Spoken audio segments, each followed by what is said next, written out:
Welcome to my YouTube automotive channel. In today's video I'm sitting in a 2016 Jeep Patriot and I will show you where to find the factory recommended tire size and tire pressure. This video will apply to Jeep Patriots made from 2007 all the way up to 2017. Also, if this video was helpful, please consider supporting the channel by liking the videos, subscribing to the channel, or becoming a channel member. Okay, so if you open the driver's door, just here on the door frame you will see this yellow sticker.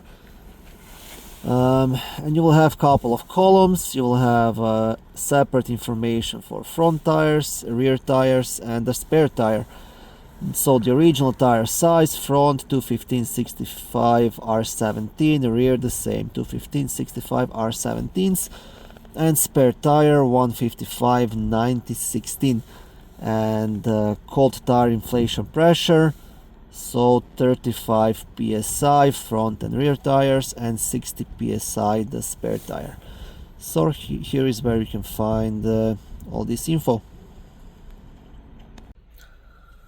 Thank you for watching this video. I hope it was helpful and educational. If it was, please like it and consider subscribing to my YouTube automotive channel. On my channel there is lots of how-to videos, do-it-yourself videos, car reviews, product reviews and other similar automotive topics.